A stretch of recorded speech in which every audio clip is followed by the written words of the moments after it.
Be impatient with action. Be patient with outcomes. Welcome to Ultrahabits. Here, we go under the hood with our guests to unpack the minutiae and to understand what processes and systems they engage or research that result in ultra-enhanced living.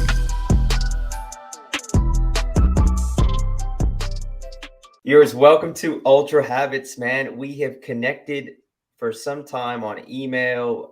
We had a quick meet and greet not that long ago. Super excited to have you on the show, man. Welcome. Thank you, RJ. I appreciate you having me. Looking forward to it very much.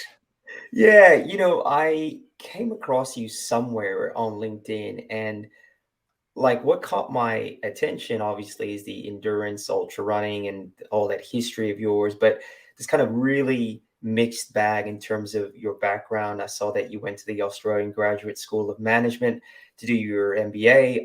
That's where I went. And I was thinking, how the hell has this man done so many things? So I thought that would be a good place to kick off the show. I did a bit of research and came up with some numbers. So 43 years as a ultra endurance athlete, 21 months as a military peacekeeping commander, and that's after the age of 50, 20 years as an exec coach, 7 years as an academic. You lived on 4 continents whilst raising 2 kids. How the hell have you done all this, man? Well, it's humbling to hear you cite those numbers. So actually, humility is one of the things I talk and write about. And in all humility, I am good at a few things. I'm nowhere am I outstanding. So I'm very, very broad. So I've done a lot of different things, as you've obviously lined up. But I think, I don't want to rehash unless your listener are interested in that, like my whole history. But one of the things I do apply is I look at my life in a pretty, I'm Swiss, by the way, in a very systematic way. So every 3 to 5 years, I assess what is it that I still want to do and achieve and experience, maybe most importantly, over the next 3 to 5 years. So that led me to a bunch of pivots, as you just outlined. I was an academic first, actually, in Australia. I did my PhD at the ANU and then a postdoc at the Uni Melbourne. And then I transitioned into business and then became an executive coach over many years, as you've outlined. And the endurance sport has always been part of my life. I ran my first marathon with 14, my first ultra with 18 and so forth. So that's just been a consistent theme throughout my life. And then the peacekeeping is something that really came much later in life. And I was approaching 50. I was literally, it sounds a bit morbid, but I was going, what do I still want to do and experience? The runway is not endless. So, and I decided to go down that avenue, which was, by the way, not straightforward. It was quite challenging indeed. In terms of just a question, when you were here in Australia, so we know in Australia, we typically have a culture of kind of laying low, humility. We don't really have a culture of talking about ourselves. And I actually read a biography on Federer, and they were talking about the Swiss culture being a culture where it's quite tamed, a lot of humility. Do you find correlations? Because as an American, I always found it hard when I came to Australia initially, right? As Americans, we like to kind of stand from a mountaintop and we like to get, we like to shout the message. So was that a pretty easy transition for you when you came to Australia? It actually was, right? I mean, you're referring to the tall poppy syndrome, right, in Australia. So it was very easy to transition from Switzerland to Australia for the reason you just mentioned. Like Federer points that out in his biography, it's a very, we don't talk about the money in Switzerland. We have it, is the joke, right? So it's literally, it's downplaying things. What I found interesting on that topic in Australia is it's true in all aspects, except in sports. Sports, I found, and you know the scene much better than I do now, but in sports, people are not afraid to be the tall poppy, but certainly academically and so forth. But what I also have to say here, that cultural sort of, myth or reality still exists.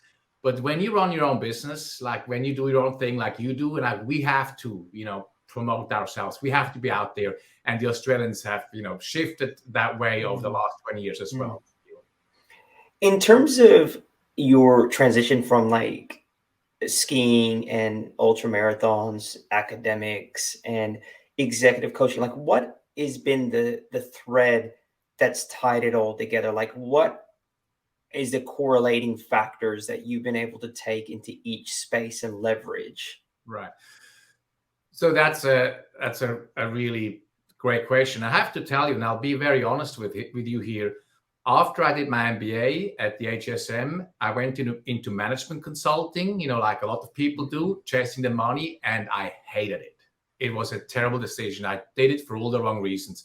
So then I had a good hard look and asked myself exactly that question. What's the thread? What are the things that I truly enjoy in all the things I do?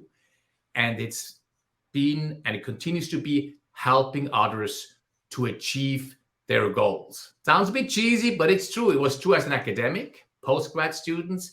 It was true as an athlete, mentoring younger athletes, and as a coach. And it was certainly true in consulting. So that's when I transitioned into leadership development, coaching, and now speaking. And it was true in the peacekeeping missions as well. I really thrive and love helping others to go to the next level, see them grow. That's what drives me. For me, it's interesting. I have a lot in common with you in many ways, although my experience is different and I haven't done the academic thing to the degree that you have. But I looked at, ultra endurance running and the MBA and building businesses is what I call crucibles. They're kind of activities that are extremely hard and they really shape you and help you transition, not only as an individual, but as a leader. And I think the thread for me through all those different kind of forums is the long game, right? Like you really have to be comfortable with the long game. What's your view on that? I love that, RJ. I love that. So I just read on LinkedIn, I think over the weekend, be impatient with action, be patient with outcomes, right? And so the ability to, it's true during ultra, it's true building a business, the ability to embrace the suck sometimes, like embrace the suck, like stay in the game and be clear about that you have to be relentless around action. And then you need to we all need to let go of the outcome. I often think of business endeavors very similar to an ultra. So when we're at the starting line of an ultra, then it doesn't matter anymore. We've done everything we can. It doesn't matter anymore. Maybe our digestive system goes south. Maybe hydration doesn't work out. Whatever it is, we cannot control it. And so, and talking about the long game too is, and I know you can relate to that, during ultras, there is the first 24 hours, then there's the first 36, the first 48, and they go, and how you feel goes up and down and up and down. And we always know that if we're totally down, that it actually will get better again. Like if we've done it enough time, we'll actually come out of it. And so, that's what comes up for me when you talk about the long game. And so it's true in business too. It's like embracing the suck and just staying in it. And that doesn't mean we have to be naive or blind or not learn from, what's being thrown at us and potentially pivot and change. But it is the staying power to hang on and keep going. And then the last piece I say around this is, if we want to build businesses, if we want to succeed as leaders, if we want to finish ultras, we have to enjoy the process of getting there. It can't be about the goal. Goals are nice, they can motivate us, but I have to enjoy the process to get there. Two things there. One, you talk about building a set of illustrative experience that we can draw upon, that we've done this shit before and we can get through it, right? So like if you're, a person that's done multiple ultras, or, I've had conversations with athletes that pivot into business and, they're insecure, they're scared about like who's going to want to hire them. And for me, like these people are gold because they have lived and breathed uncertainty, difficulty. They have the behavioral attributes to figure shit out. And to me, that's a competitive advantage. Like if their acumen, you can develop that. If they got the willingness and a bit of the know-how, they'll get there. But that ability for a human to draw on their own experience, I can't give that to you. You have to pay the debt Yeah. to build that level of real confidence. Like you can't fake that, man. Like, and I think that's one thing that I think you touched upon really well. That's kind of what comes through these experiences. So I want to talk about your journey into exec coaching, right? So you're now in Seattle, and how did you initially get into executive coaching? Like, what was that moment where you realized, okay, this is for me? I love that question, Arjun. That's really good that you asked that because it actually happened in Australia. So I was unhappy in my corporate management consulting job, as I was pointing out, and I was thinking about all the different things I might want to do, including potentially coaching. Now, remember, this is in 99, 2000. So executive coaching was very much in its infancy. So I went to a workshop in Sydney, an in-person workshop. It was me and about 50 or 60 other people, the majority middle-aged, I want to say 95% females in the room who were interested in life coaching, a lot of them with psych backgrounds. And here I was, like a 30-old type A, gung-ho like person. And so I totally stood out. And yet I went through that now looking back, uber cheesy coaching workshop. And I was hooked. It was life coaching. It wasn't my thing, but I was like, that's me. I love that stuff. I can thrive here. So that was, and I'm a very pragmatic person. I'm like Roger Federer, the typical Swiss there. So I don't have a lot of those eureka moments, but that was one of them. And so that then led me to actually, made a bold and one could argue a pretty stupid move, actually, in hindsight, to move continents, to start a new career, start a new relationship, all at the same time. And so I moved to Seattle, and I started I started to coach, not knowing a single person. So it's needless to say that the first 3 years were incredibly difficult. Okay. I started out as a career coach and then did small business coaching, but I really bottom up, like grinding it.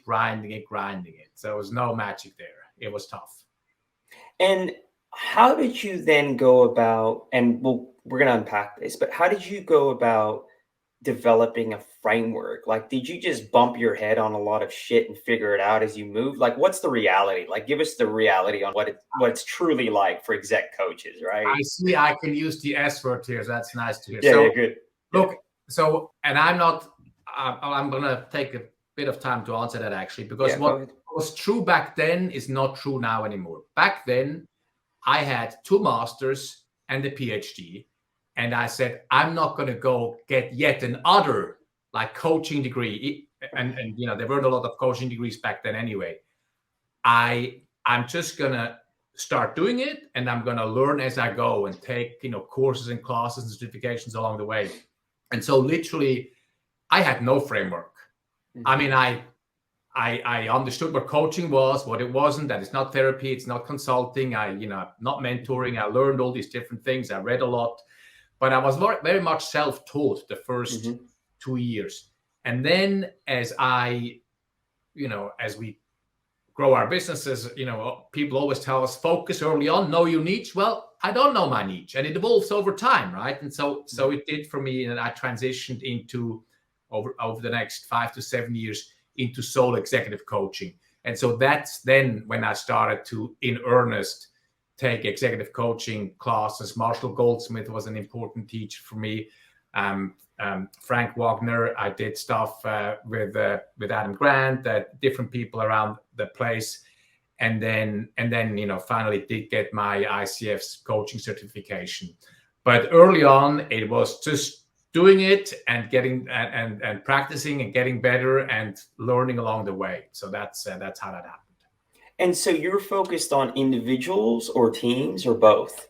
So I do both. I do a bunch of executive coaching, one-on-one coaching, and I've done a lot of peer CEO peer groups. Vistage is a well-known competitor out there, so where I coach teams, both like senior teams of companies, but also CEO peers. But I have to tell you, actually, Archer, so I've really transitioned out of coaching over the last few years. I just came back from my last peacekeeping mission, and I'm now 100% focused on speaking, keynote speaking. I do very little coaching, some, but I don't advertise it. I don't sell it. Whatever comes in, I look at and make a call. So yeah, but it was to answer your question, it's both individual and team coaching. So I want to talk about some of the frameworks because I think it's quite interesting. So you have the framework then to now, right? And I think there was something really nicely articulated on your website. It says, it means saying goodbye to strength through intimidation and replacing it with strength through humility. It means trading the martini lunch for an organic plant-based meal for true warriors. It means swapping out burnout from work sprints with the endurance and consistency to produce long-term success. And it means unlocking the secrets to how, and I love this, J-Lo has been able to stay J-Lo even after all these years. What was the essence of that paragraph? Like, walk us through what you mean. Yeah. So the then to now framework really is grounded in the idea that with all the changes that our world is going through, leadership in general has not actually kept up. So we're talking about the fast-moving, deeply messy, deeply interconnected world, the VUCA world as it's well known, and yet leadership to a large extent is still stuck in the top-down command control, very hierarchical way of leading. And so what I'm advocating for, and I'm by no means the only one, is a much more humble approach. When I say a humble leadership approach, it's a relational view of the world.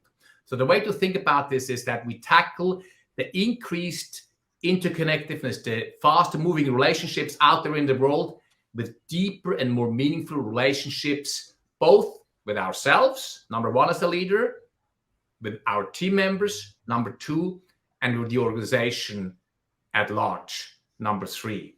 And so it's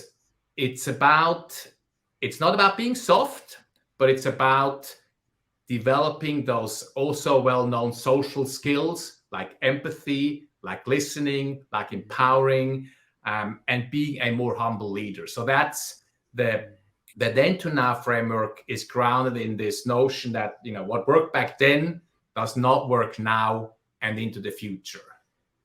So you're talking about the anecdote to a transactional world is building more depth where it matters. Yeah. That's exactly right. Yeah, that's well said. So one of the things that I've noticed is, I suppose, I've been a leader in a business, but generally focused on bringing in revenue. And I've recently made a transition to the C-suite where I'm now kind of responsible for more people. And one of the things I experience, Urs, is a lot of the people in my environment are it's probably always been this way, but I'm probably noticing it more now. A lot of what I see is individuals jockeying for position.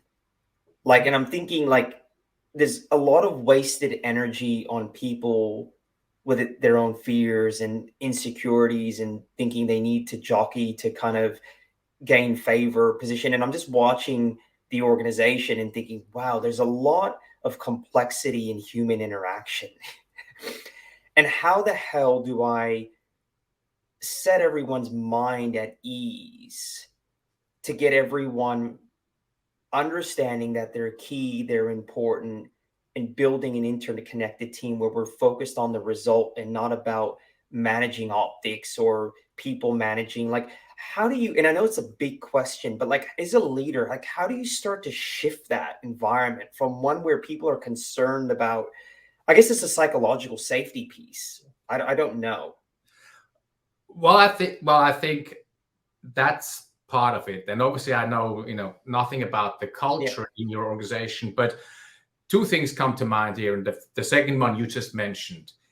A lot of what happens in organizations, and you know this, is modeled from the top, and it's modeled from the top. So if I, as a C-level executive, if I show appropriate vulnerability, if I talk about what I'm working on, if I talk about my weaknesses, by the way, we can talk about my coaching process. As part of my coaching process, the client, the boss, stands up in front of his or her people and openly talks about the coaching goal that he or she is pursuing, implicitly then acknowledging what they suck at and what they need to get better. So if we model psychological safety, being able to be vulnerable, talking about weaknesses, then that is one way we can potentially address what you're describing.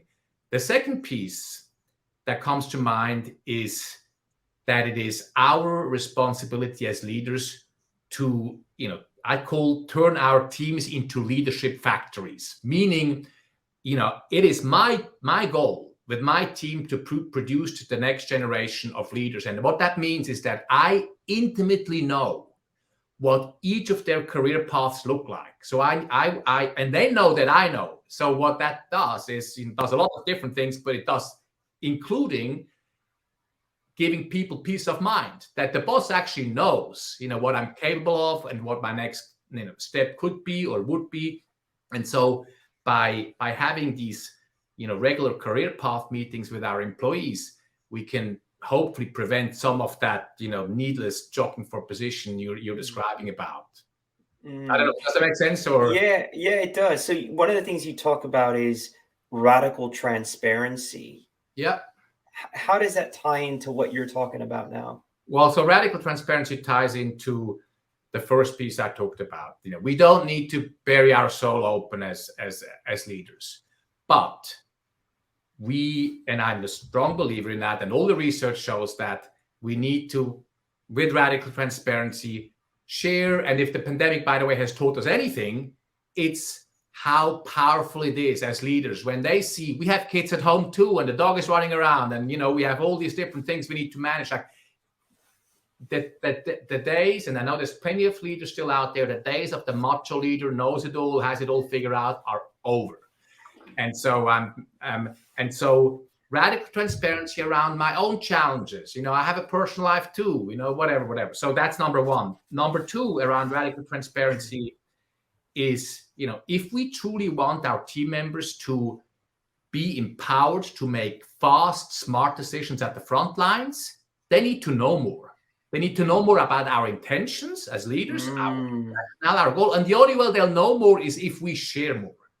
If we share as leaders more with radical transparency, what's the strategy? What's the goal? What's the priority this quarter? Everybody needs to everybody needs to just rattle off the one or two priorities we all have in this team for the next quarter. So that's what I mean about the personal transparency and then transparency around business goals and strategy. No, that's great. How you talk about being tough on results but tender on people. Now that is tricky. How do we do that, Urs? How do we do that? It goes something like this. RJ, I love you, and this is not good enough. Okay. Yeah. So the idea is that, and by the way, sometimes the most loving thing I can do to you, RJ, is I can let you go. That's the most loving thing I can do to you. Okay? And so I know I might turn things on their head a little bit, but the idea is that we must build, and we don't do enough of that as business leaders, deep, meaningful, personal, trusting relationships with our team members. And everybody talks about that. It's a cliche, but that's what it is. The only way we can truly trust and empower our team members is if we know them on a personal level and not just on a professional level. So that's the personal piece, the tender on people. And I can still be incredibly tough on results, and I can hold my people accountable to the highest levels, but they know that I value them as a human being, and I might still let them go. So that's a really good. So in your experience with all the leaders that you've seen or come across or worked with, do the best leaders, or sorry, that's probably the wrong way of asking the question. Do most leaders that you come across develop personal relationships with their people, or do they try to keep guardrails up? Like, what's the generalization there? Like, I think it's interesting. Right after we hang up, I actually talked to a client one of the few I still coach, and she is actually having too many guardrails up. We just did a 360 and that came back. Like, actually her people said it would go a long way if she would be a bit more vulnerable, if she would talk about herself a bit more. So I think, and by the way, we can, it's probably not appropriate for two guys to get into this, but for women, it's even harder, this whole business around vulnerability, because there's so many stereotypes out there. But I would say, as a general rule, I see a shifting towards realizing the importance of deepening personal relationships with our people from the leaders I come across with, but there's still a long way to go, no doubt. And we all you said, you're responsible for revenue, it sounds like, right? That can keep you busy 60 hours a week. You don't have bloody time to, build relationships. I'm overstating the point, but we are so caught up in our business objectives that we often do not make the building of relationships enough of a priority. So to answer, long way of answering your question, but not enough is done. It's still too many guardrails up. I think, people are humans, right, after all. And I think what ends up happening is there's this confirmation bias that occurs when leaders dip their toe with vulnerability with their people, and then they feel they got burned, right? And they're like seeds because, and then they kind of throw the baby out with the bathwater, right? Like, I think we just need to have enough real vulnerabilities, leaders, and emotional awareness to understand that if we lead in with vulnerability, things may still happen. Like, people may still push back, and we need to still maintain that level of vulnerability. That's the whole thing about being vulnerable. It's not situational vulnerability. It's like, you're going to go in with vulnerability and then having the skill to still have that velvet glove to say, hey, you know what, we're buddies, but I'm still going to kick your ass, right? Like, if you need it, right? Like, I think that's the reality, right? It's interesting. Actually, I want to point, we're not buddies. Actually, we're not. I'm your boss. We're not buddies. It's actually important, I think. So, but I think you're absolutely correct. That's the fear that we get burned. But I have to tell you, I haven't seen that happen very often. The people I coach, I see it, firsthand there. Vulnerability, again, it just means, look, your people know your weaknesses anyway. They know what you suck at because they totally bloody know it already. So you standing up there and saying, hey, you know what? I am not great at delegating or whatever. I'm not great at follow through. But sometimes emails don't get responded to. That's not good. I get it. Okay. So they know our weaknesses anyway. Us verbalizing it doesn't, change that. And so, but it does then communicate to my team members, the boss has acknowledged that he or she is not great at that, and he or she is working on it. Like, they're taking steps to improve it. So maybe I should look at something that I could improve as well. And so it's this, the positive snowball effect from the top. So when I want to just be clear, when I say vulnerability, I really don't mean be open your soul. It just could start with talking about what my weaknesses are, what I'm working on, what I want to get better at. So we're going to start to land the plane here, yours. But I really, first of all, want to thank you for coming on the show. But I want to move towards habituation. So we always like to kind of wrap up the show around how our audience can take some of the insights from our guests and habituate them into their own lives. So a leader is listening to this conversation and they want to start to build habits and habituate, let's say, processes around vulnerability or becoming more of an open leader. What's the immediate things they can do, particularly if their team's not used to that? It may come at a shock. Like, how does someone go from, listening to this interview and having a eureka moment, realizing, oh shit, I need to implement some of this stuff, to actually doing it and then building some kind of habituation around that? Yeah. So specifically around the point of vulnerability for a leader, let's start very small, and so we can actually sustain the momentum. So number one, do you have regular one-on-ones with your team members? Number one. If you don't, at least every 2 weeks, one-on-one, 30 minutes with your team members.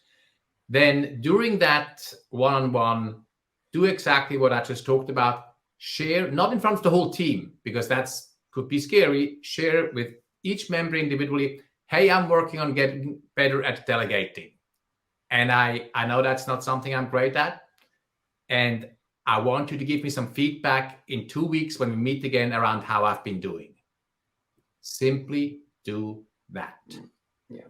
Not in a team meeting, one-on-one, and keep doing that over the course of a few months and see what happens. See what happens to you. See what happens to your team members. See what happens to the quality of the conversation on your team around how we address the things that we want to get better at. One of the things that I'm going to take away from this conversation is, and I know this instinctively, but it's very easy to forget in the moment, like, I need to be the one to lead with the behaviors that I want to see in others, right? Like, I can't sit around waiting for others to exhibit it, and I just got to lean in, right? And you know what? As a leader, we're always on stage. We're always on stage. People watch every single thing. And it's not pretty, it's not fun, but it's the reality. They watch what we do, what we don't do, what we say, what we don't say. We're always on stage. So I think you're absolutely right on. We need to display the behavior we want to see our team members displaying ourselves. There's no more powerful way than that. And can I add one more thing? So in terms of tangible takeaways, people like me come in and we give you all these things to do and address, and more vulnerability, and ask for feedback on your weaknesses. If there's one thing I've learned over the course of my career, it's the value of focus. And I know you and I had an exchange about this on LinkedIn. The value of focus. If you take on something new, whatever it might be, ask yourself, what am I not doing instead? I truly believe that we don't achieve what we want to achieve because we're spreading ourselves too thinly across too many priorities. I'm sorry if I open up a whole new. I know you want to. No. That's a really good one. That's a really good one. Really good, and I am guilty of it for sure. I mean, I constantly, every month, I have it right there, my whiteboard, where I have to cross stuff off, and I don't do this month because I want to focus on these 3 things. A good example of that was yesterday. I'm an intense period of work right now. I'm kind of in this accelerated learning piece right now. And yesterday I went for a run in the morning that was far too long. And I went to work and I was just shattered, right? Like I was like, oh, and it was just, I just knew the day I was off. And it was like, and that's why, per that conversation we had on LinkedIn, like, I got to manage that beast, right? Because if I start getting on my feet and want to run, it'll take over everything, right? And I loved what you actually responded there. You know yourself so well that, well, with the exception of yesterday morning, but whatever, right? You know yourself that you can't actually even tap into that, because then it's just going to take over everything, right? So you know that, it's not true for everybody, but for you and certainly plenty of my colleagues, it's true. So having that self-awareness, that know thyself is so valuable. It is the one, know thyself. So Urs, I really, again, just thank you for coming on Ultra Habits. You're definitely our people. We talk about the executive athlete, and you represent all pillars of things that I find very important. For me, I live a life based on, mind, body, spirit, and I try to educate myself in all of those forums. And you are a really good example of that. Like, you kind of have tapped into all those different forms that I'm kind of moving into, whether it's, the learning process, the ultra endurance, multiple sports and different endeavors you've done, and the executive stuff you've done. Like, you're really a powerful influence, I think, for someone like myself and the Ultra Habits community. So where can our folks learn more about you? Do you have a website or something that we can visit? Yeah. So, well, first of all, thank you, Ajay, for having me. I loved it. It's so much fun, and we stay in touch. So yeah, it's my website. It's Urs Koenig, KOENIG.com. That's the best way to learn about me, and then of course on social all over the place as well. Yeah, we'll have the links up in the show notes, anyways. Yeah, so people will be able to find you. Great, excellent. Yeah. All right, Urs. Well, thank you so much for your time. You have a great evening there. Yeah. Yeah, you too, and a great day over there in Australia. Thanks, Ajay.